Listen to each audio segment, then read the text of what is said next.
Good evening, everyone, and thank you so much for joining our virtual pitch night of Silicon Beach. And I think we have pretty much everybody's joined, and we will just start.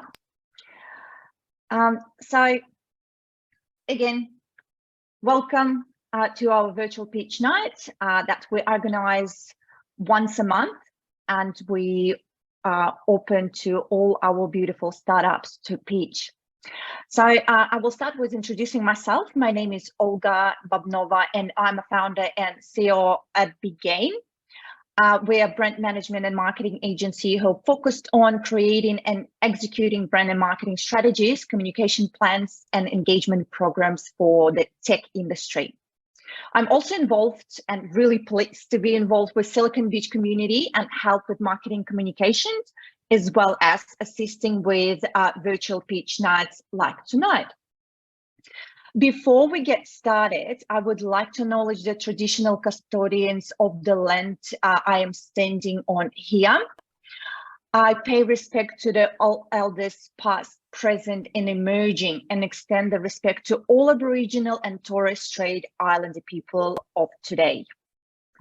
I would like to begin tonight by stating that the primary mission of Silicon Beach Group is to empower founders. As such, as our vision is to create an environment where founders can feel supported, educated, and empowered to fulfill their startup vision and values. Tonight's all about providing a platform for founders and startup owners to feel supported, comfortable, open, and connected. Just a little bit housekeeping for tonight. Please note we are recording the pitch night.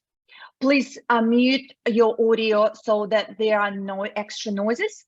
We encourage you to use the chat to chat among yourself and provide encouragement and feedback to pitches in the chat.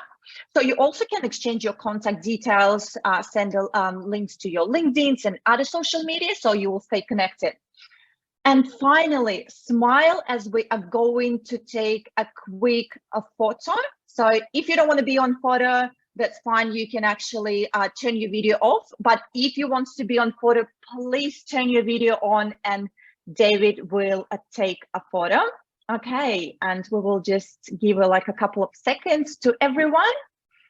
And David, hang on. Oh, we have more people. 1, 2, 3.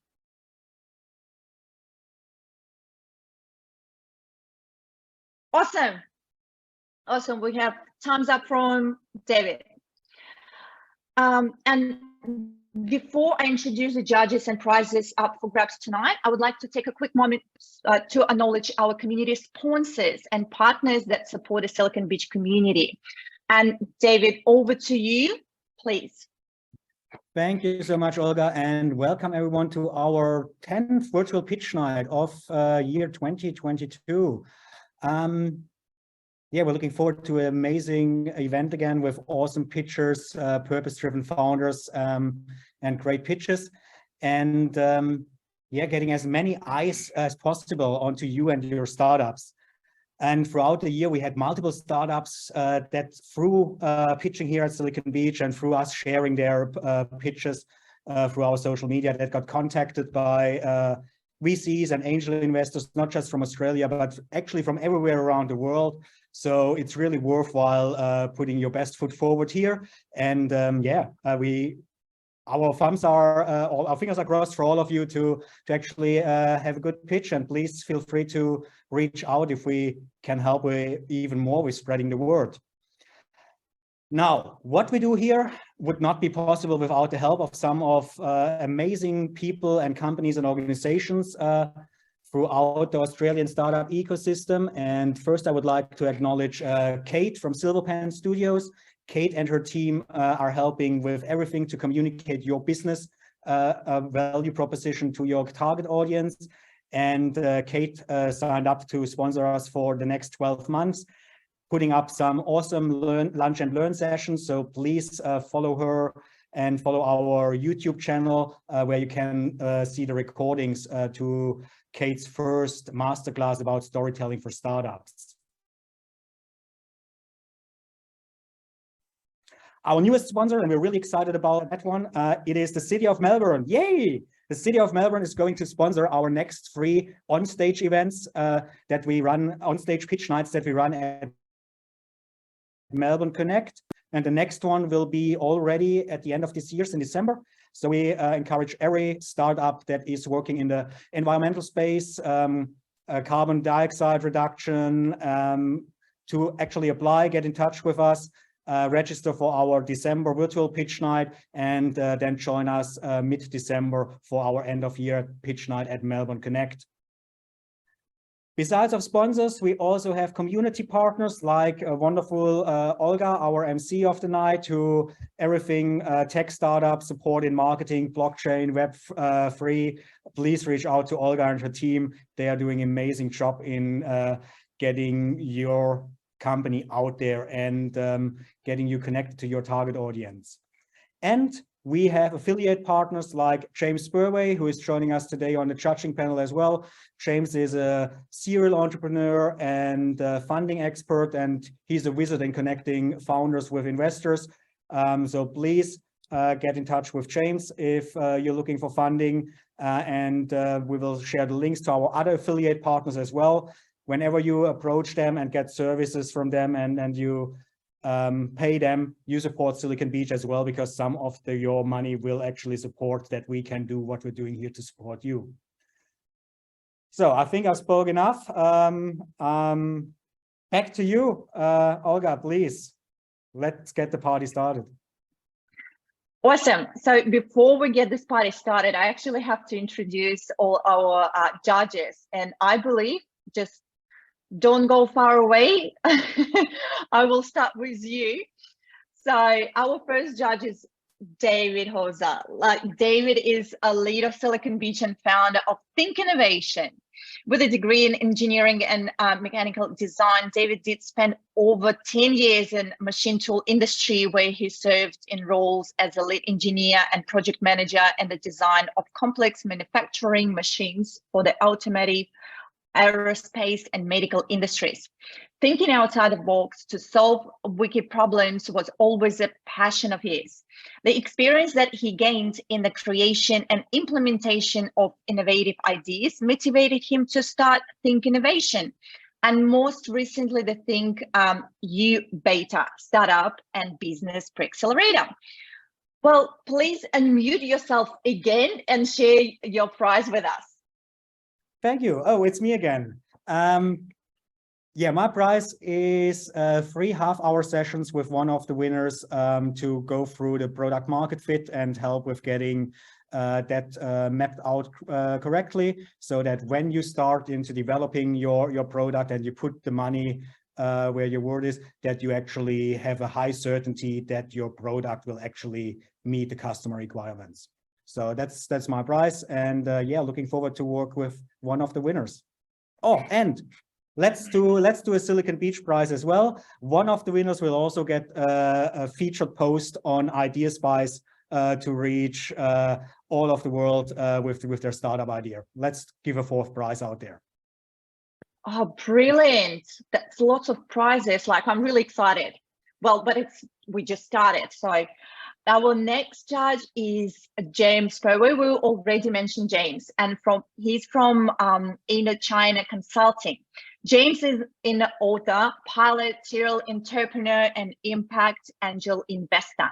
He has lived and worked in 8 countries in the past 30 years, and in that time has started up 10 businesses, invested in 18 startups, and raised over $150 million for more than 50 different companies.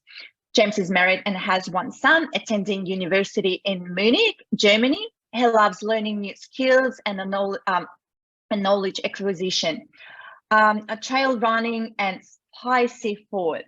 Well, James, could you please unmute yourself and share your prize with us? Hey, thank you. Yeah, look, I think what I offer will be very good because it complements what David just mentioned. So what I normally do is I'll give the winner time to look through their decks. I'll check their pitch deck, make sure that's ready, give some feedback, and if necessary, got people who can actually help you tune it up. do a bit of a go through on your financial model, have a look at that, make sure that's up to VC standard.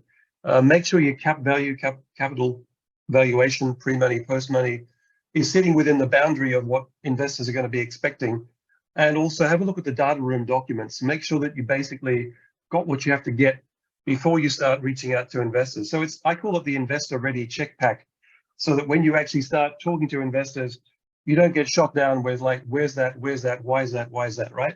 You just have to get out there and charm these guys and ladies into giving you big checks.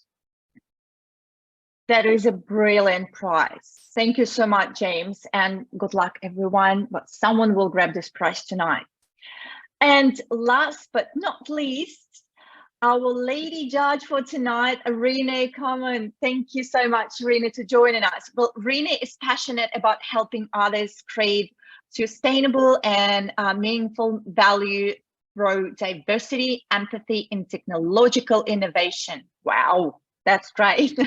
Currently working as a mergers acquisitions relationship manager for Jonas Software. She daily connects with high growth technology leaders. As a community leader for Australia's Sunshine Coast startup ecosystem, Renee is a director of Silicon Coast. This local NFP connects local entrepreneurs, businesses, education, government stakeholders, and community members. She leads capacity building activities to increase founders' social capitals, deliver experiential learning events, business mentoring work, integrate learning opportunities for emerging talent, mentor local all-girls robotic teams, and angel investment. That is a lot for one lady. Thank you so much, Renee, for joining us. Please unmute yourself and share your prize. G'day guys, Renee Coman here. I'll drop my link in LinkedIn, but very much I think kind of following a little bit of the business journey and the growth path. So Dave's looking at very much that kind of earlier stage and the journey, recognizing James looking at the investor stage. So I'll be looking at the final stage, which is that successful exit and the acquisition piece. So more than happy to offer my services and a 30-minute call to jump on and talk about what things you need to have prepared for a successful exit. What are people looking for? And yeah, just some inside tips on how you can start positioning yourself and looking at that long-term journey and considering that. That is awesome. So we have amazing, like I believe the complete big prize for everyone. That's great. Well, and I think now we are ready to hear. Sorry, I will just have to mention that our format for someone who's joining for the first time. So each pitcher will have 90 seconds to pitch, and our lovely Jeanette will sound a bell to let us know when you have hit the 90-second mark and to win your pitch up. So we will get the chance to add. There you go. There is a bell. Thank you. You will get a chance to add anything else in the feedback that time after your pitch. So the next step after your pitch, our judges will have 5 minutes, ask questions and provide feedback to our pitches. Again, Jeanette will timekeeping, listen out for the bell. After the registered pitches have concluded, and if we have time, we can open the floor to any other pitches. So please notify us with your name and businesses via direct messages in the chat. So even if you haven't registered, but we will have time, you will be able to pitch your idea tonight. And so this is a little bit our format. And we can start with our first pitch. Okay, so we have a first one.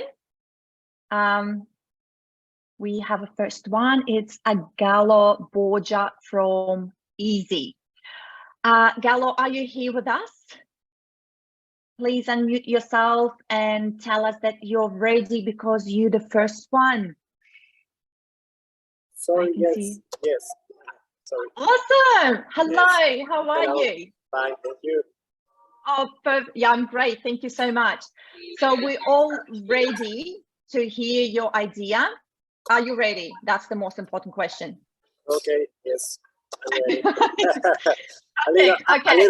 A little bit nervous because my English is not too good, but it's okay. That's fine. My English is not good too. So that's all good. We're on the same boat. So let's go. So you have 90 seconds and Jeanette will be timekeeping. You will hit a bell and let's go. Okay, thank you very much. Well, hi everyone. Well, I'm from Latam. I used to work in the biggest health insurance company in my country for 2 years. On my first call to offer a cover, the man who answered the phone started insulting me with words that I didn't even know to exist. Well, but it's comprehensible. The insurance company are not the people's champion in Latam. Actually, the average net promoter score in this company is 3.2% only. Only ahead of other two favorites organizations in Latam, banks and public services. To have an idea, the market penetration in Australia of private health insurance is 55%. In Latam, is around 5%. In an industry as complicated as health insurance, most insurance companies are trying to solve the coverage. We are trying to solve the insurance industry challenge. Due to their traditional business model, insurance companies have high prices, are highly bureaucratic, and are not trustworthy.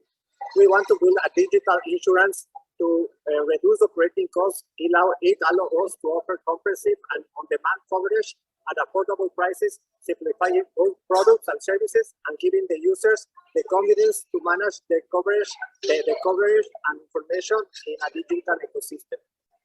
Thank you.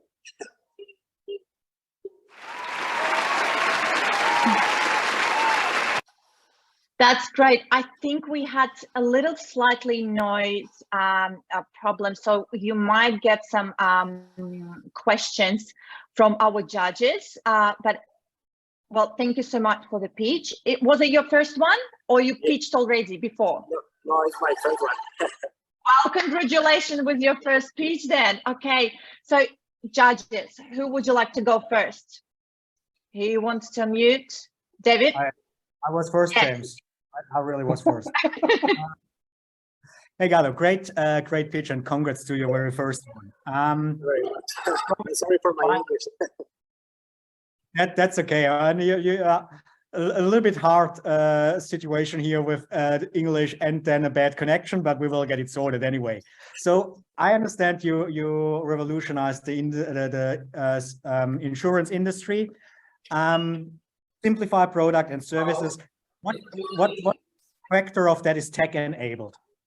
Is do you use technology to make insurance industry to create your value? Yeah, actually, I want to open a 100% digital insurance company in Latam, because with this way, if we digitalize like all the process, like the sales, the product, without like these excessive expense in buildings and in employees, this cost reduction you can translate in more benefits to the consumers. So you can offer like cheaper covers with a good cover and simple products without this bureaucratic process. So that's the idea. Okay. And you have an insurance background? You're in the insurance industry? Yes, actually, I work in the biggest insurance company in my country 2 years, and like my co-founder is my former boss. He has like 12 years in insurance background. Cool. Your country, are you based in Melbourne in Australia right now, or where are you based? No, right now I'm in Brisbane. Okay, cool. And one last thing before I hand you over to our other judges. You say 100% digital. Are you utilizing blockchain contracts for your digital insurance? Sorry, I couldn't hear you well. Are you utilizing blockchain and smart contracts for your digital insurance?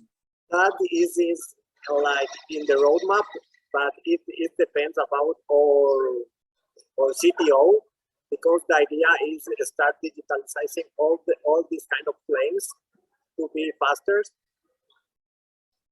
Cool. Thank you, Galo. Thank you so much. Hey, Galo, thank you. Mate, I'll make it really quick and simple.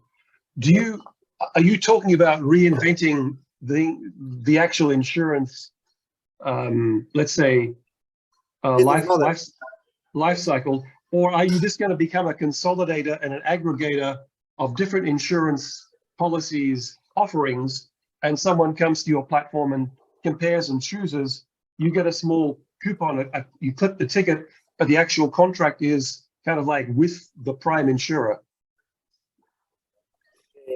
Sorry, I could understand Okay, are you going to become an insurance company but also be digital, or are you just going to become a platform that takes contracts like real insurance from real insurers, provides it digitally on a platform as an offer, and does the front end, but you actually don't have the legal responsibility, all the assets, all the insurance licenses, etc.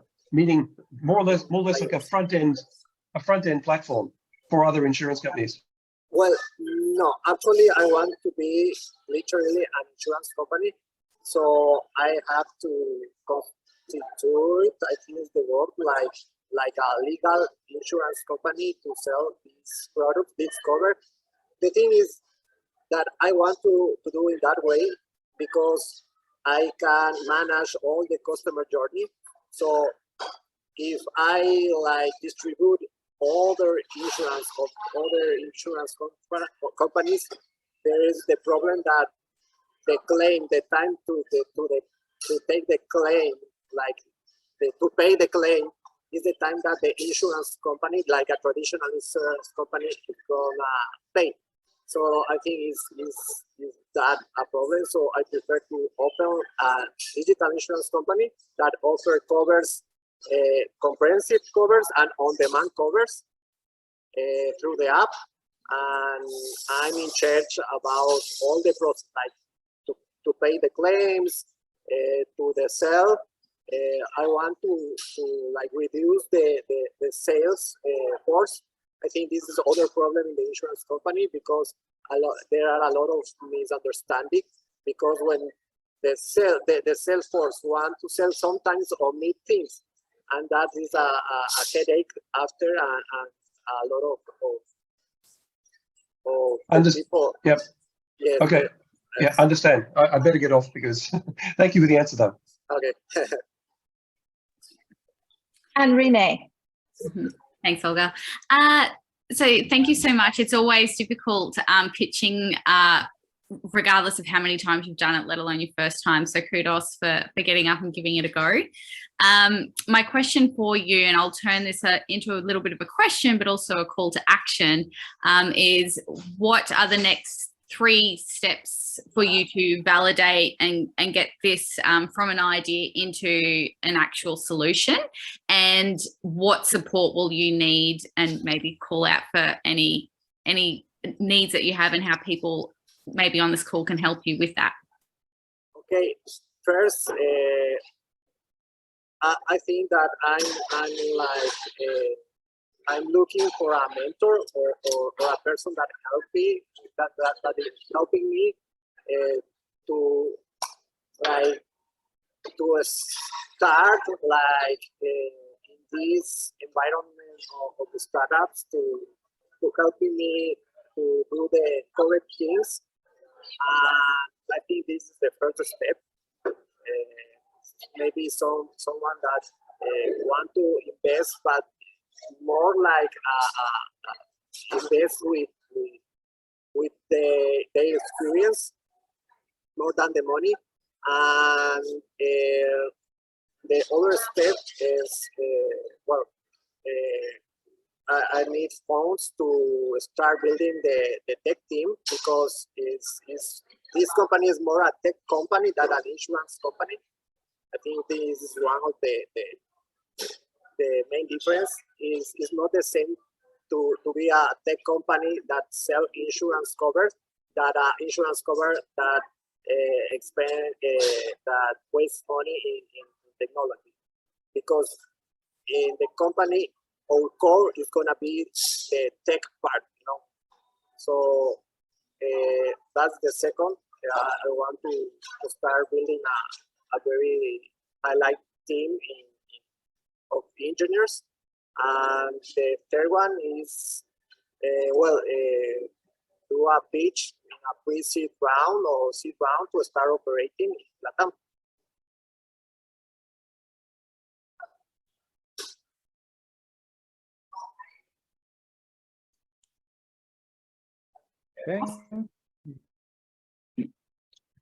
Okay. Perfect. Yeah, hello. Yes. All good. Perfect. I think I've just like lost my reception for a little bit, but I'm back. Well, thank you so much, Galo. If I think you can sit back and relax. And thank you for pitching the first. Well done. Great job. Thank you very much. Perfect. Okay, so you can mute yourself now and sit back and listen to other pitches. Okay, and our next pitcher is, yes, I actually want to just highlight, please don't forget to ask what you need.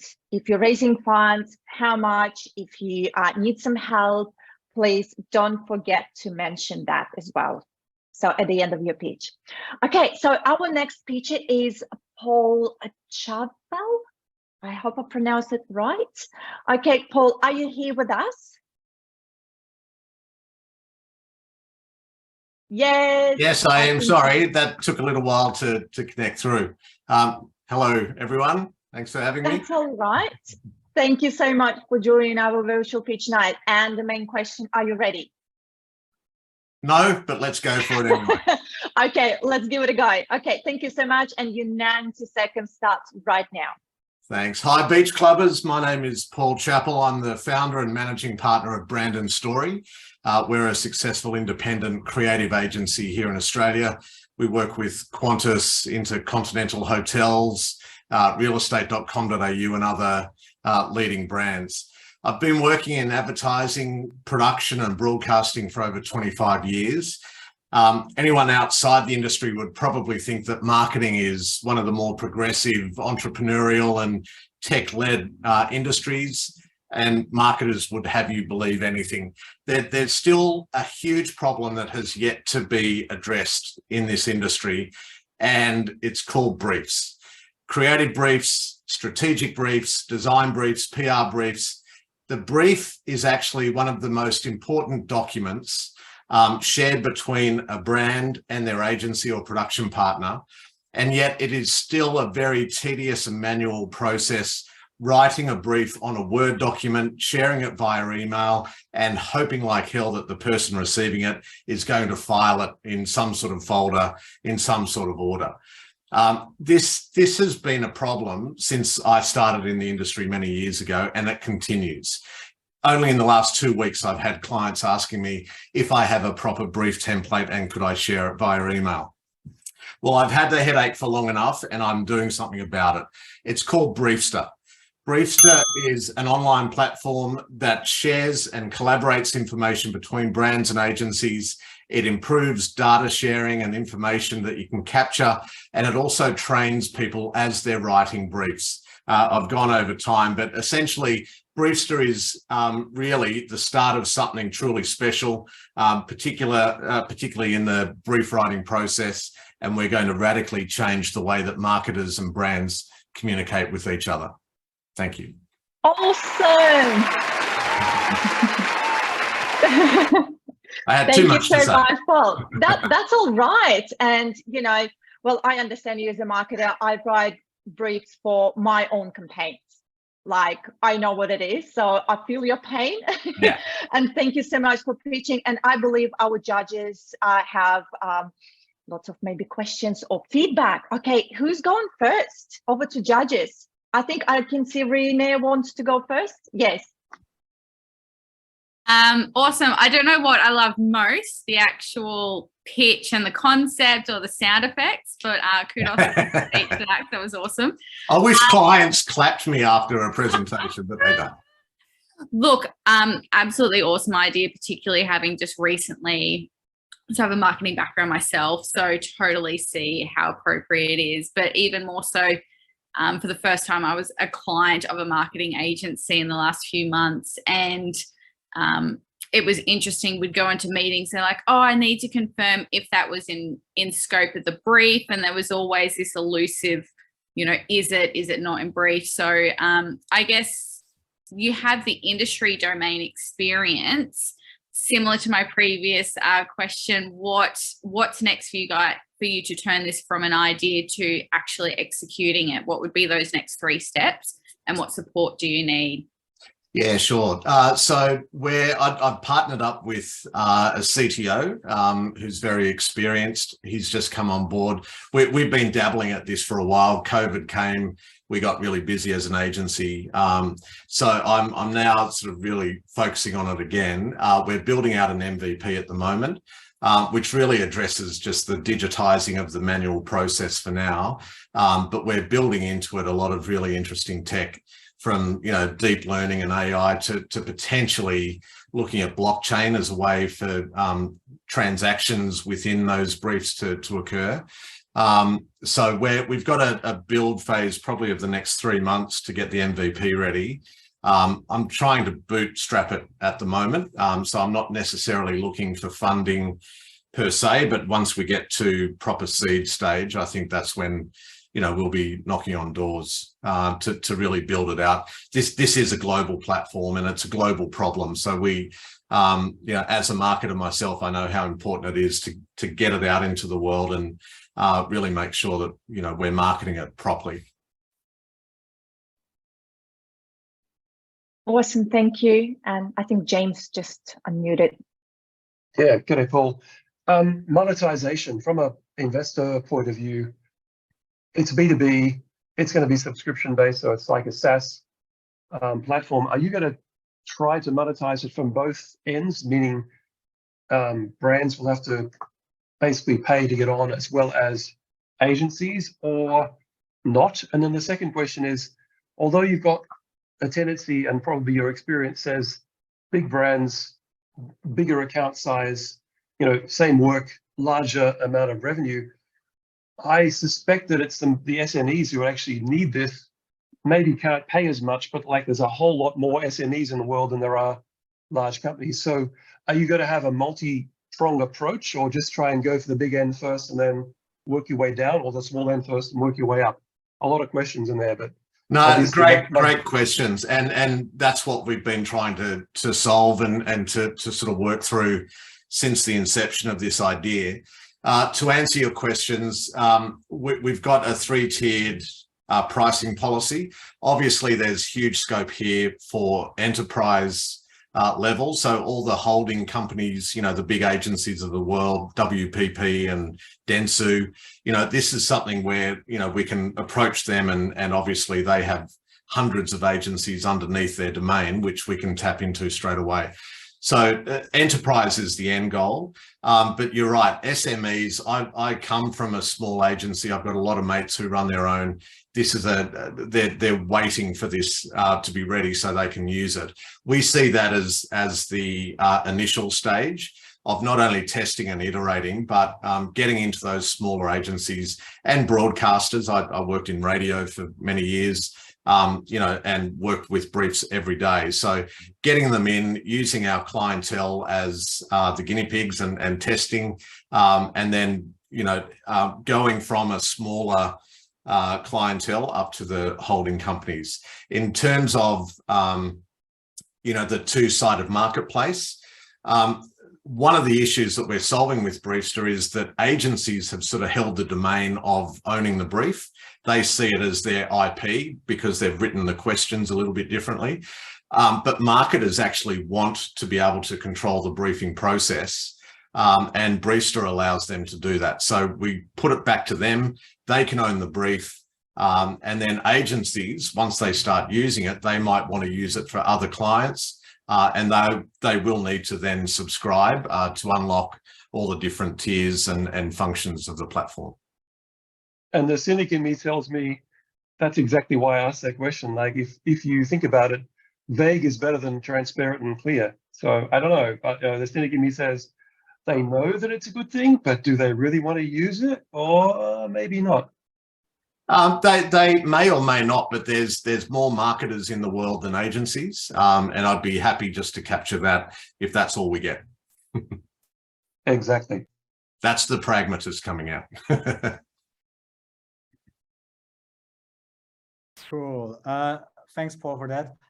You mentioned that's just the beginning. What is the end vision? What is the big goal? How do you take over the world? I really see Briefsta as being a platform that the entire marketing, advertising and production world uses on a daily basis. You know, I've likened Briefsta to Xero as a platform that kind of changes the way that a lot of operators in business can actually manage their workflows and processes. That's a financial platform. This is more of a marketing one, but I really see Briefsta as a platform that if we can get it out there and build the subscribers and the members and own that, because anyone can replicate any platform, but if we can get out there and get it into, you know, as many different organizations as possible, this will be a daily tool that they may not know that they need right now because it hasn't been available, but they certainly will soon. Love your confidence. Go for it.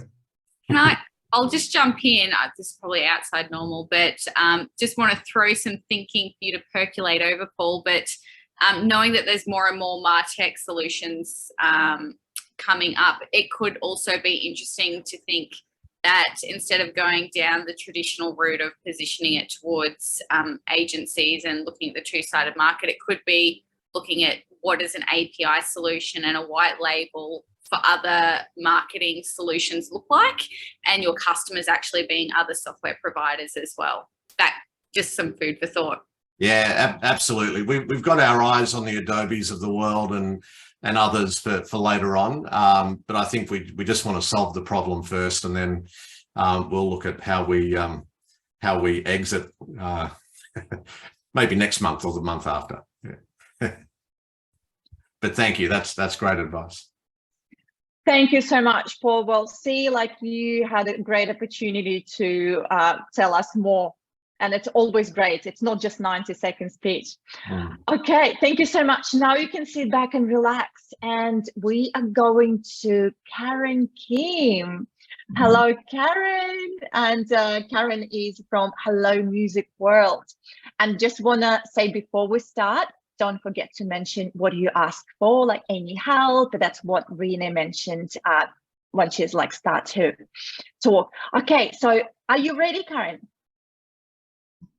Yes, I am. Okay. Okay, so my name's Karen. Thank you. Thanks, Olga. Can you hear me okay? Yes? Yes, here I go. Absolutely. Yeah.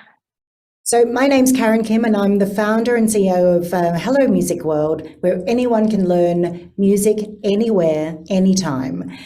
The problem is that many of us would love to learn to play a musical instrument, but can't afford the music fees, which are sometimes quite expensive for some, don't have access to good music teachers, or simply don't have the time to travel to and from music classes. So Hello Music World is a global music platform, which we have built an MVP for and hopefully will launch in the next month.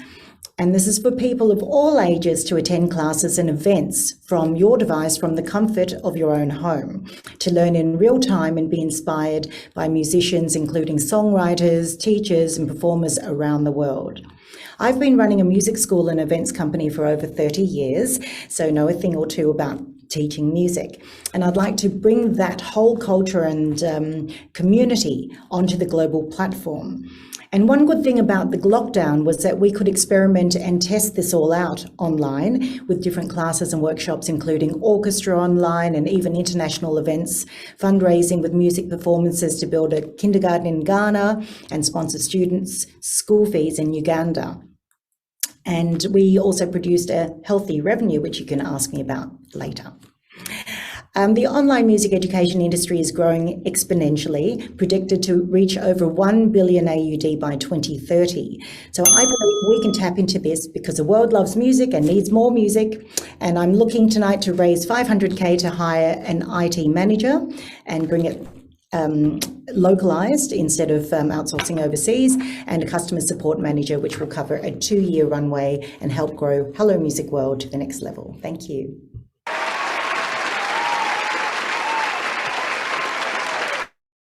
That is a great pitch. Thank you so much. And well, music is the best thing. Like, I found myself, I absolutely love it, cannot live without it. But anyway, so it's not about me. Sorry. And okay, our judges, who wants to go first? And anyone? Okay, Oh, I'll jump in. James. Everyone's blown away because of the fact that either A, like me, they cringe at the thought of actually thinking about trying to do music. They love it, but I, got 4 hands or 2 left hands and can't hold a tune. Or B, that was such a good pitch that I'm kind of struggling to understand what I could ask that I don't already know, because you gave me just about everything. But I'll dive in with, you said you've already tested it, so you've got an MVP in the true sense, you've got revenue. So in other words, you've got people who love you, who want more of you.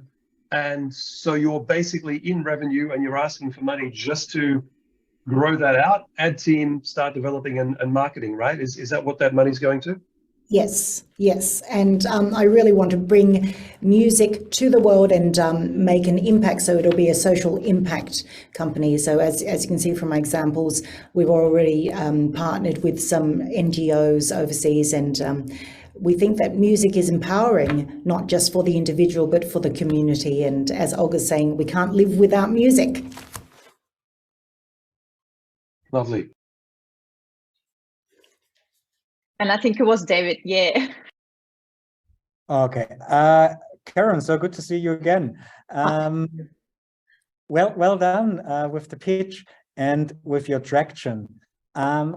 Help me to understand, it's a web-based application or mobile app as well? The mobile app is coming out in a few weeks, but at the moment it's web-based, and we're just trying to bring people on board on that particular app because we've been testing it out on band-aided bits and pieces before I had the MVP. So using Zoom and, smokes and mirrors, but it's essentially the same platform, but now we've consolidated it technically, so it's its own MVP.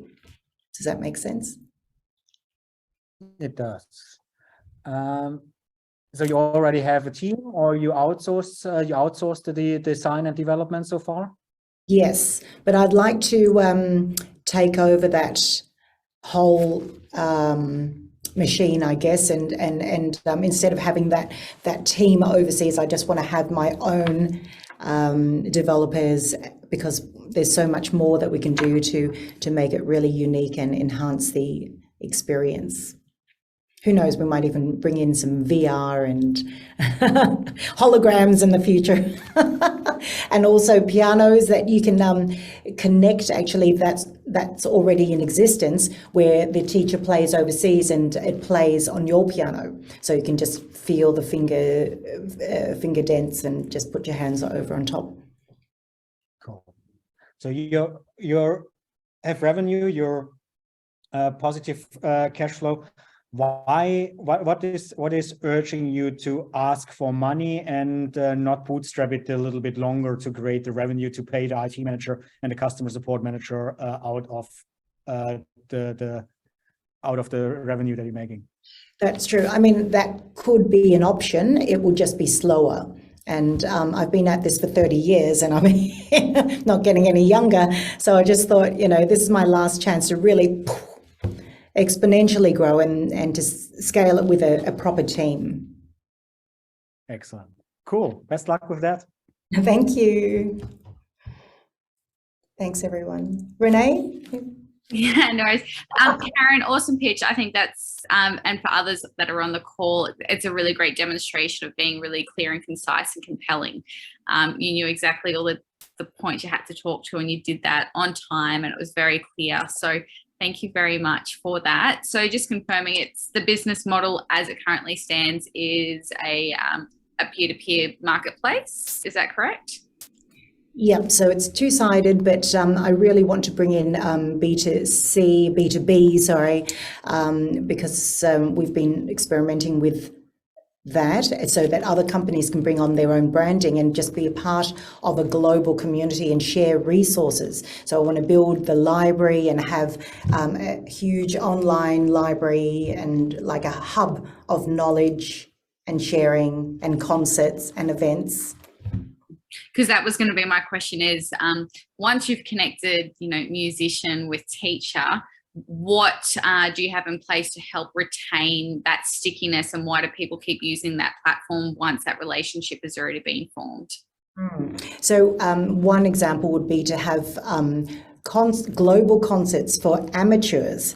So just, you know, imagine you've been learning for 6 months and you can play Three Blind Mice with 2 hands on the piano or on the saxophone, and you're in a safe environment where everyone's a beginner no matter what age, and you can just perform. Everyone loves to perform in the shower, but this is like a safe environment where everyone's supportive and it feels good to perform together, even online. It's been an amazing experience, we've found. Thanks for sharing. Thank you so much. Thank you so much, Karen. It was brilliant pitch, and now you can sit back and relax. Thank you. Well, good luck. Thank you so much for presenting. Okay, and now we have an excuse. I will just read it. Now we have a picture. Kunle, Abiola-Ige. I think I pronounced it right, but excuse me, just correct me. And this is your turn. And are you here? Yes, I'm here. Awesome. And you will be talking about Kayahelp. And you ready? Yes, I'm good to go. Awesome. Okay, and this is your 90 seconds starts right now. Good luck. All right, thank you. Good morning here from Nigeria. My name is Kunle Abiola-Ige. I'm the CEO of Kayahelp Limited. So Kayahelp, it's your service-oriented solution, which focuses on B2B and B2B space. So what we do with Kayahelp is we have over 138 services ranging from your artisans to professionals and the likes, where you make a request for service near you and they come deliver the service at the comfort of your home. And we have the product already in the Apple Store and also the Android platform. We've done the MVP, we bootstrapped the solution, and we already in the market. We're just looking at how to scale the product, you know, so that it can maximize the potential in this part of the world. And as we all know, Nigeria is the most populous nation in Africa. And we know how unstructured the environment in Africa is, where people find it difficult to get all of this solution at the comfort of their home due to a lot of issues, compliance issue, security issues, and the like. So our products have been able to mitigate all of these things, where you just sit back, relax, and enjoy the service, and you know there's money back guarantee in case there's an anomaly, which is not possible, because based on the research that we've done and based on how far we've gone in the market, we have zero backlog of issues and zero compliance issues. Thank you. Awesome. Well done. Great pitch. And now we just want to hear from our judges. Who wants to go first? James. I'll jump in. Hey, Kunle. Mate, hey. It's deployed in Nigeria. That's what you're saying. You're coming from Nigeria. You're calling in from Nigeria, and that's where the first market will be. Okay. Right. And so, unlike other markets, what you're saying to us is this sort of thing hasn't existed or doesn't exist, or are you in competition with 1 or 2 or 3, let's say, legacy companies that have done this or something similar, maybe low tech, something sort of half automated, half sort of manual, or are you like literally bringing an idea, which we all know, into the Nigeria for the first time? Okay, so what we have currently is more like a directory type of product. That's what we have. So, but what our solution have done is to put tech right in the middle of all of this thing, because the truth is there's no idea that is novel. What you're just trying to do is to see how users experience, how people can easily find their foot in an environment of any product you're giving them. So what we've done is to help looking at what I normally call enterprise environmental factor, which is common to our own environment. Because if you put bring off the shelf products from abroad overseas and come to Nigeria, like Uber, when Uber came to Nigeria, they struggled, but they had to find a way to mitigate a lot of things to localize the product. And that's why they're making a lot of money now in Nigeria. So what we've done is to move the directory functionality that people are already used to, right? Now apply technology into it, where you have in-app voice call, in-app video call, in-app social media, where I can chat with the artisans or professional. I can seek advice from people that have used that artisans and professional.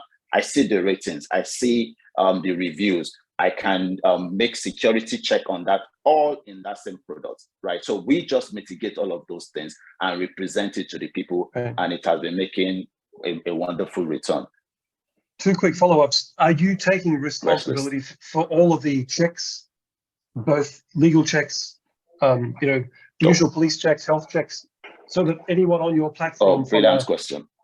Yeah, are they doing that? And the second thing, are you also doing the monetization, meaning you're a payment gateway as well? Or are the people wanting the service paying the people giving the service directly? Okay, brilliant. So what we've done, right, is that, like the saying, if it's ain't broken, why fix it? So there's a whole lot of APIs available, right, that's their own core job. For example, security checks, we have a lot of them around, right? They've already integrated into Nigerian police system and the likes for security checks. So what we have done is to bring such APIs into our system. So as you're coming on board as a service provider or an artisan, the moment there's some questions, information that you have to put in there. So within Lagos, for example, which is the commercial hub of Africa, you have about 24 hours, right, for that background check. They check where you're living, they check your what people call social security number. Now we have it in Nigeria called NIN. They check that with your banking. All of that will be done within 24 hours. Outside Lagos, about 72 hours. That's when you now be active on the platform for you to start doing business. So then with all of that, we've already have what we call an SOS, just in case, human behavior, like they say, you can't still predict it. So there's an SOS there. As you're coming about both the user or the artisans, you already have your emergency contact. So when you have any anomaly that is suspicious behavior, all you needed to do is just a click of the button. The SOS will send a geographic location of where you are to Nigerian police, to an NGO that is in charge of police reform in Nigeria, and also your emergency contact, your location, exact where you are through the GPS. So, and the nearest police station we act based on our arrangement with them. So we have that. Then monetization that you mentioned, as you come on board, right, for us to connect you to any customer, we charge what is equivalent. Well, it might not be at par, but for the sake of this conversation, I'll call 50 cents. So that is for us, that is the moment we connect you, we just take that off your account. So then after the transaction, we make 10% of whatever your transaction is, it's all about. And that money, the moment we protect both the consumers and the customers and also the professional / artisan. So the money leaves that person's account and stays in an escrow. So when transaction is over, that's when it moves to either ways. If there's a dispute, our legal team comes in to resolve it, then goes to whoever wins the dispute. So that's how we just balance everything, and it's a win-win for everybody. You've studied well. Thank you. Thank you so much. Thank you. Awesome. Thank you. Just be mindful about time. And yeah, so who's next one? David, Renee, who's ready? No? Yeah. Kunle, what are your competitors? What markets? You're in Nigeria, you're addressing the Nigerian market. Do you have global ambitions? And who are your local as well as global competitors? Oh, I love that question. Locally, I dare say that we are in the world of our own locally, right? Like I'd mentioned earlier, most of all these guys, right, they don't want to break the boundaries. Right? Maybe they're scared, so they just limit their presentation to directory-like solution. And that's why a lot of people are, because I can as well go to internet, Google, and search and get this information and take the risk all by myself. But what we've done is we've already mitigated that. So luckily, I don't see anybody near, we've not gone full blown. We're already making on the average of $1,000, and we're not out there, it's still bootstrap. So internationally, we have a couple of guys, right? We have some guys in India and we have some guys in America, right? But what we've done, right, and I can say that what we've done is far, far beyond what they have, because what they have is they took on the risk by hiring these professional and artisans. We are not doing that. And because of that, what they have is plans. They will ask you to make a monthly subscription because they have to have a minimum guarantee of the sales they have to make to pay all of these guys that are working for them. So what we have done is we don't go that route. It's an Uber of artisans and professionals. We just make sure that we make all the necessary security checks. So if we're going to the likes of US now, we have to integrate social security number. If someone that doesn't have social security number, maybe you're there on a work permit thing, you have to have someone that will be your guarantor that will have a social security number. So in case of any, so those are all the nitty-gritty. So we are open to go outside the country. Like we had an offer in the UK that someone wanted us to come to the UK, but they say charity begins at home. You need to be known first in Nigeria before you step out. So we are open to do all of that if the price is right. Cool. What was your ask? What help do you need right now? So what we need now is to expand, because we see the potential, right? And we've been bootstrapping all those while. So we're looking at $500,000 to expand for marketing and to have an office space, because what we have currently is we're doing remote working, and this African culture where people want to have a face. They want to know where they can find you to. So we want to get an office space, and our developers are both in the US and also in India. We want to have our dev team locally, because turnaround time, like for example, India to Nigeria is 5 hours, 30 minutes. So most times when we have an issue, we just have to wait that waiting time. And before you know it, they're already closing when we are trying to. So all of those, we want to have our local team. So where they don't on salary, if there's any issue we need to tweak, it's tech. There's always going to be one thing or the other you need to fine tune here and there, so that our local team can act almost immediately and our turnaround time will be seamless. So those are what we want to do at this phase, both marketing and office space, and to scale up. Excellent. Cool. Thank you, Kunle. Thank you. Thank you.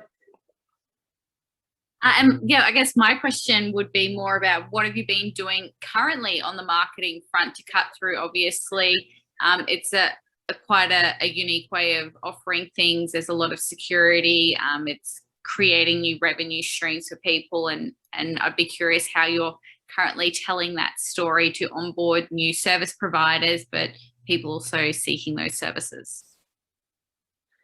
Okay, excellent. So like I said a couple of minutes ago, right, because this solution, it's new, and most of these artisans professionals, they see it as an opportunity for them to scale up their business. Now, what we've done currently is to tell our stories in our own way by telling them that, look, you don't need to have a shop like a space where you need to stock up, right? You have a mobile shop.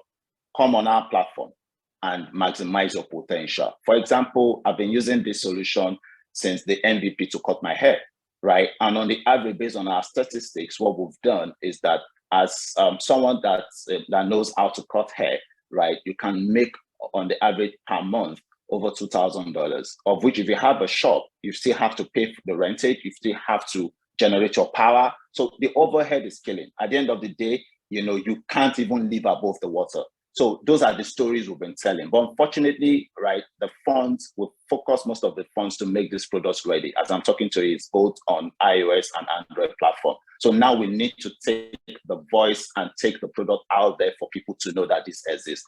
Everywhere we've gone to, the banks, they are so impressed about it. Some of the things the product has is that as someone that is on the solution for a year, right, and you have track record of good reviews and ratings, you are open to loan. That the bank, we are not the one doing the loan. We've integrated with the bank. The bank will give you the loan and they deduct from what the money you make on. So it's this poverty alleviation. Those are the story we're telling from the marketing front. So we're taking all of that, even burden away from the government, burden away from your local councillors and the like. And you're just going to be an independent person. You don't need to start You know, a lot of people, this is the job they know how to do, but they had to start driving Uber because they need that cash flow. But when you have a product that you don't need that kind of overhead, right? So there's poverty alleviation, there's also empowerment. So that's the story we are selling, but we still need money to tell that story better. So that's why I'm here. And it's interesting because by the sounds of it, the problem or the challenge or a next opportunity for you is having a physical space. Right. And it seems like some of your customers are needing physical space. So there could even be a way of matching those two together as a revenue stream for you and to tackle that as well. So that might be worth exploring. Awesome. Sorry, thank you so much. I think I will just need to stop in case we'll just be mindful about time because we have a couple more people to pitch. But Kunle, it was brilliant pitch. Thank you so much. And I think we heard a lot. And well, now you can sit back and relax and just enjoy our other pitches. Thank you. Brilliant. Thank you. Okay. So, and next one we have Kelly.lee from Soqqle and are you joining us from the Hong Kong? Yeah, I'm from Hong Kong. Oh, I love Hong Kong. Welcome. Thank you so much. We have so many international pitches tonight. That's great. Okay, so you ready? Because your 90 seconds will start right now. Good luck. Okay, thank you. Hi, I'm Kelly from Soqqle Hong Kong, and teachers often struggle with engaging students, especially those addicted to their phones. And game can be used in the classroom, but they are usually expensive and difficult to customize. With our product, Soqqle Classless, teachers can easily create the 3D scenes in the metaverse by using our building tool and virtual robot to deliver the content, often with some learning simulations. In this way, teachers can use a more realistic and authentic method to help students to convert the classroom knowledge to the real-world application. To use our app, students need to get into the game and key in their name and to start the quest. And they can navigate to the NPC to complete the quest and the options. And the content are usually image, video, text, even audio. And then they can explore around and to find other NPC to complete the rest of the quest. And we have completed 5 university pilot trials across Asia, including Hong Kong, Malaysia, and Thailand. So in conclusion, we are looking for educators who might be interested in partnering with our novel learning solution. Thank you. Well done. Awesome. That's a great pitch and I personally love it. Okay, but again, it's not about me. So who's from our judges? We just want to keep it a little bit shorter, maybe this way, just be mindful about timing. David. Yeah, if it's shorter, then I have to be the first one so I can dominate the questions. So great pitch, Kelly. To understand that clearly, you're not replacing the school courses and university courses. You're a complementary service for the teachers. Is it correct? Yeah, we can customize the content. For example, our app can be used for revision or for because this is like a 20 minutes lecture. They can supplement our app into their lectures about 20 minutes about the content or like a revision usage. Yeah. So I don't know about Asia, but in the parts of the world that I've been, teachers were complaining that they do not have enough time to take care of the students anyway. How do you motivate teachers that they put the extra effort in to use your software? What is in it for the teacher? Actually, for our apps, teachers don't need to use too much effort or time because this is our benefit. We have a website that can let lecturers or teachers easily to copy and paste their content into our website. Then the content will be popped into the game. Then the student can directly key in a code and they can start to use the game. Yeah. Okay. Cool. I will not hijack the whole session and I'll leave asking about the financial model to James. So thank you. Thank you, David. So Kelly, your clients are actually, it's like B2B2C. Your clients are actually businesses, i.e. schools, universities, but your users are students. So you've got to kind of sell the idea to the people who are going to pay you, but also let the people out there know, called students who are going to use it, that it's great, right? So you should have no trouble getting them to jump into something called game. But like David said, budgeting, that's the next thing, right? It's one thing for a teacher to say, great, it's going to help me, and I love making it more experiential. You just said you can quicken the route in because you got cut and paste, but schools have budgets, right? Long lead times, like 1 year sales cycle. So even those people who've said they love it, what have they said when you've come to the, okay, it's going to cost you this question? Have they gone, oh my God, or that sounds reasonable? Yes, and we have met some professors that maybe have this concern about the funding, because our system or our game development and maintenance also need the courses. And so sometimes maybe we can collaborate with the university to apply for some funding first, and then we can give them a trial to try on their courses to see if they're interested, or if they find our apps can really help them to motivate or engage the whole classroom or the learning experience. Yeah, that sounds like a good plan. Yeah. Thanks for sharing. Just Kelly, just to confirm, what is your current status? This is still ideation, is that correct? Oh, we already have app, and we have already implemented this app to let university in Hong Kong, Lingnan University, to try it in the lectures. Yeah, but we still have a further planning for developing our app. For example, the VR, we plan to add more interaction into our app to enhance the whole experience. Yeah. So I guess what has been your learning from essentially that first customer in that university, and how is that informing what you're doing next? Yeah. Sorry, can I just jump in to help out? So I'm the founder of Soqqle. So we did do a trial and pilot in Hong Kong. We did get a lot of learning and feedback. So actually a lot of it is done off the back of research work, which they pay us for it. So we have learned that students, some students don't like, they think that this whole process of running around a game is kind of inconvenient. This takes a bit too long. But a lot of students also find it innovative. It's fun, novel. They find it interesting. They like this exploration thing. The usual 1 out of 10 will find it too long, not effective, not efficient. But we are trying to find ways whereby the game or the metaverse, in this case, we can customize the scenes, can be done to meet different learning requirements from different learners. So some want direct routes, some wants the slow route. So we have to create different paths to meet the different requirements. So I hope that helps to answer. It does, thank you. And I guess that's probably just going, what are the different learning styles or different subjects? Is it more the creative students who are exploring more creative pathways? Depends on the subject. More open to it, exactly, versus more analytical. Are accountants less inclined in finance versus graphic designers, or yeah. Thanks for your feedback. Awesome. Well, thank you so much for brilliant pitch. I love it. And but I just want to before we go to our final pitch for tonight, so just don't forget to share your LinkedIn profiles or any other social medias, so we can connect with you, and other people in the audience can connect with you.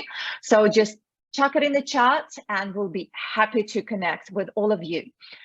And our final pitcher for tonight, it's David White from Fuellox. Am I pronouncing it right, David? Yeah, fine. Fuellox. Hello, Fuellox. Awesome. How are you tonight? I'm wonderful, thank you. How are you? I'm great. Thank you so much. Okay, so are you ready? You are closing our pitch night, but just want to remind that don't leave anyone, because we will have a quick breakout rooms after that, so you will be able to chat. Okay, awesome. David, good Okay. luck, and your 90 seconds starts right now. Thank you. All right, everybody. Hi, I'm David. I'm from Iotic and I'm the founder of Fuellox. Fuellox makes it easy for business to manage and track their diesel consumption. Now, we do this with our low-cost Bluetooth and mobile technology, and our hardware unit here can be installed to any fuel storage tank. Now, when we talk about fuel tanks, we mean construction and agriculture and tanks in commercial applications, not petrol stations. Now, these tanks are often subject to fuel theft and they're difficult to manage from a fleet operations perspective and from fuel excise recovery. Now, our system does this really well and it can be installed on fuel tanks for a fraction of the cost of incumbent technology. Now, we've already have 100 systems installed in the field around Australia, and we're generating about 50 grand a year in recurring revenue. We have the 3 largest construction companies already on the platform, and we've secured orders to double our install base and recurring revenue this financial year. We estimate there are about 110,000 fuel tanks in Australia that could be improved with Fuellox.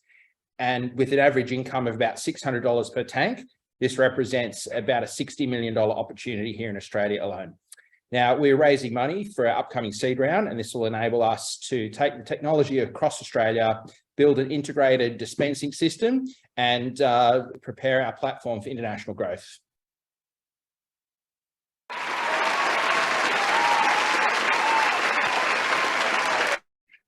Brilliant. And just exactly in 90 seconds, even less. Okay, who wants to go first? David, you look like you're thinking. Come on, everyone. I'm not asking myself questions. Yeah. David, okay, you said you're about to raise or you need a seed round. Okay, so you've got 50,000 annual revenue, right? ARR, Yes. not monthly.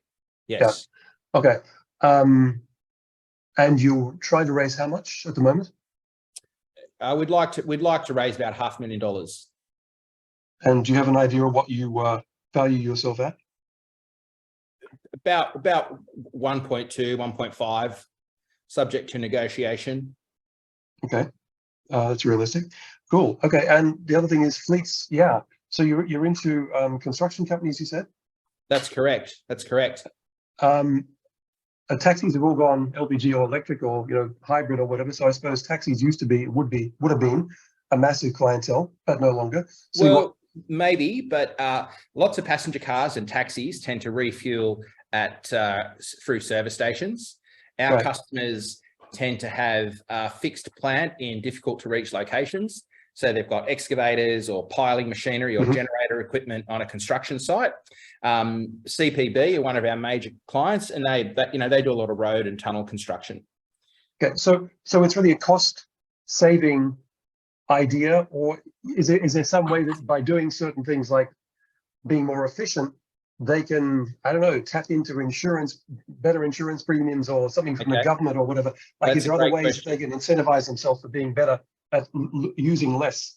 There's a great question. So look, there's a few factors. One is certainly around security, is because you really can't manage what you don't measure, and the vast majority of these applications don't measure their fuel consumption or their fuel dispensing, and Fuellox lets them do that. The typical incumbent technology that might do what we do is like 20 grand. We can be as low as 5 or 6. So you go to a company like CPB, where they used to just put fuel management on their big 80 or 100,000 litre storage tank. Well, up here at Cooroy to Curra, where there's a motorway extension, they've got Fuellox on 5 different tanks, and that includes service trucks and all the operational equipment, and they're getting much more granular data. So they have an operational efficiency from digitizing the data acquisition, but they also create assurance around the excise recovery. Now in diesel fuel, that works out to 38 cents a litre. So 100 grand of 100,000 litres, that's $38,000 a year of in excise you need to recover. At Badgerys Creek, where they're building the new Sydney airport, they were using a Fuellox variant there with one of our channel partners. They were using 1.5 million litres a month at the peak. So that's a $600,000 or $700,000 excise they need to recover.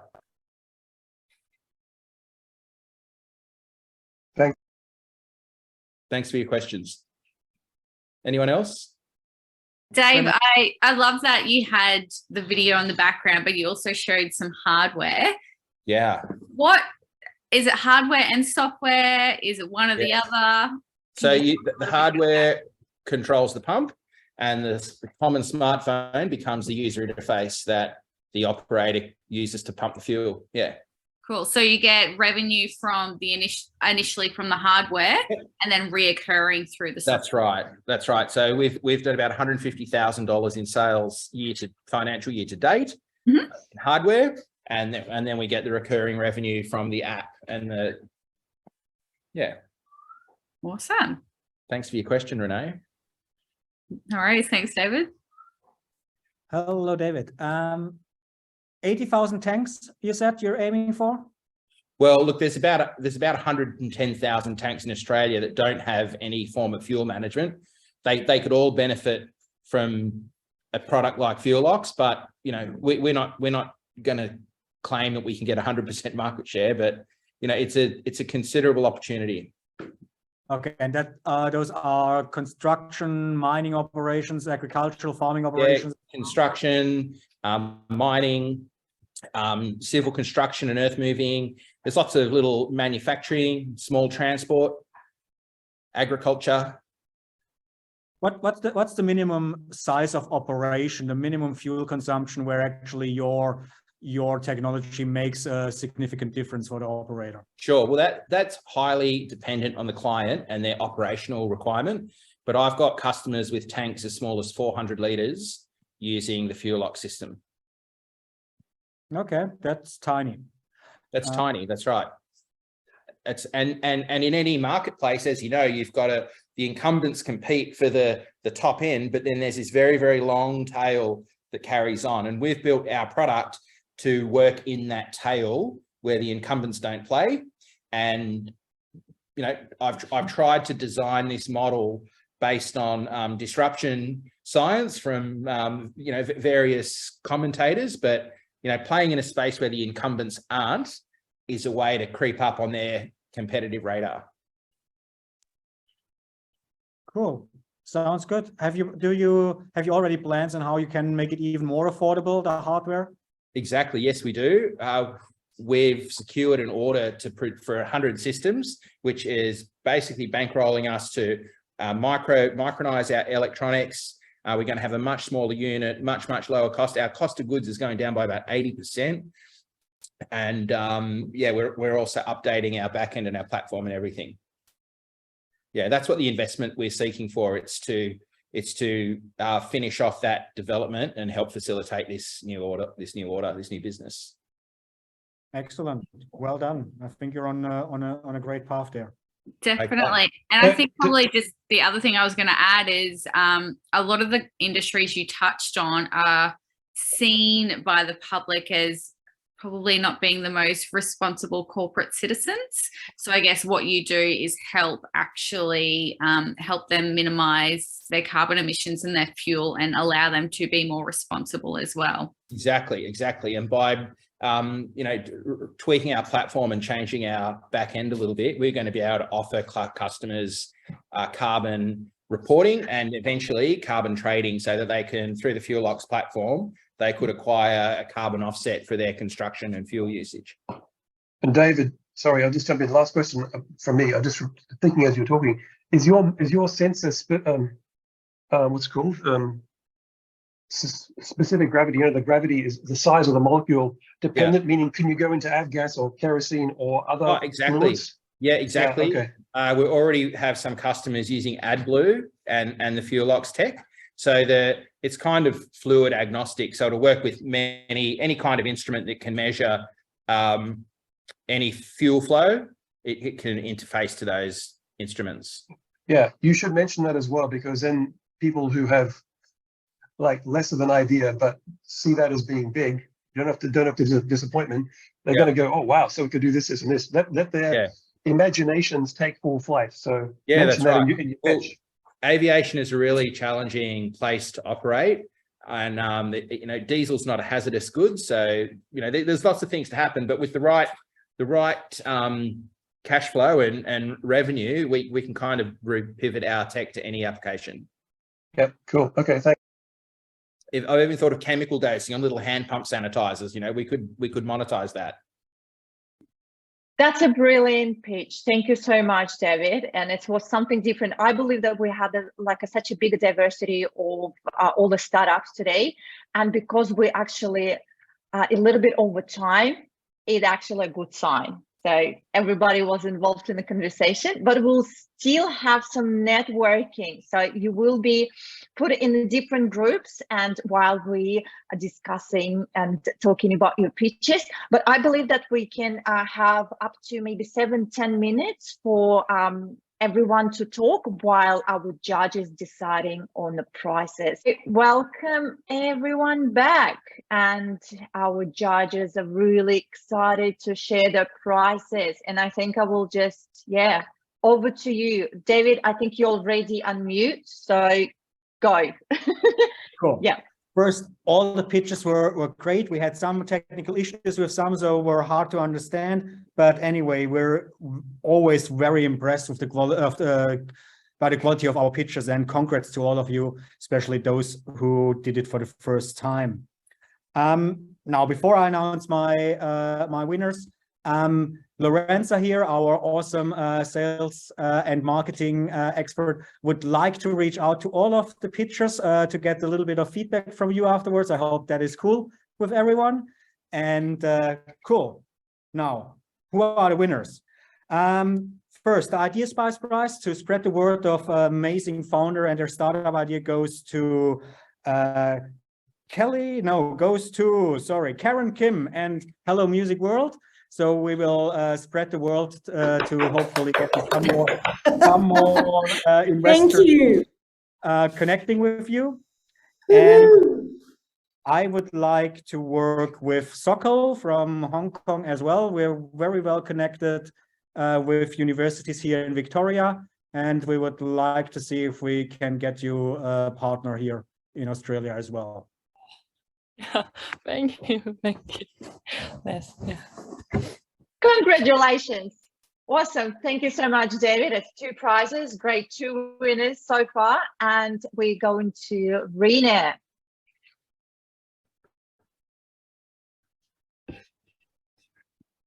Renee, oh, you just unmuted and then. Sorry. Yeah, I'll go ahead. I do know how to use technology. Apologies. Thank you everyone on your time for pitching, for those that pitched and also those attending, which is fantastic. Similar to David, so following on, I'd like to offer my services and time and prize to Kelly and the team at Soqqle. I have connections with the university space, having been a lecturer myself. There's definitely some insights there. I know what's happening within metaverse and the gaming space and the value that can provide there. So love to provide my time and services there. Thank you so much. Congratulations, a double winner.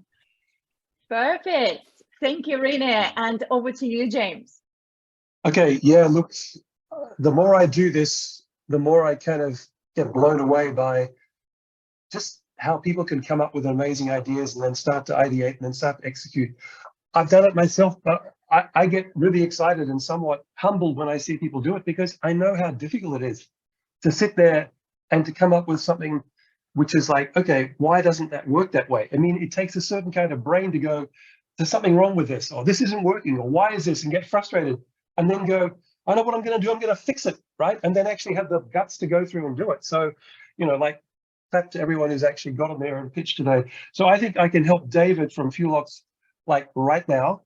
So I'm going to give my prize to David. However, Paul, when you do get round to wanting to fundraise, get in contact with me. And Galo and Kunle, I'll give you some like half-hour sessions. If I can help, great. If I can't, okay, you might get something out of it anyway. So it might not be fundraising, it might just be strategy. But get in contact if you can. Thank you, James. Thank you very much, James. All right, thank you. Thank you so much. Oh, awesome. We have 1, 2, 3, 4. And just, Olga, can I quickly hop in here? Yeah. Please, it is, our prizes are not given to who was the best pitcher or whatsoever. Our prizes here are given to the people that we believe we can help the most effectively, efficiently right now with our skill set and with the services that we provide. So please be not discouraged if you did not win here. It doesn't mean that your pitch, your idea is bad. It just doesn't mean that we are not the best fit for you to help you at the moment. But said that, we have a large community with a lot of affiliate partners and a lot of community partners and sponsors. Please feel free to reach out. You have our social media details. Reach out and we will try our best to find you the best support that you can get in the Australian or international startup ecosystem. Thank you so much.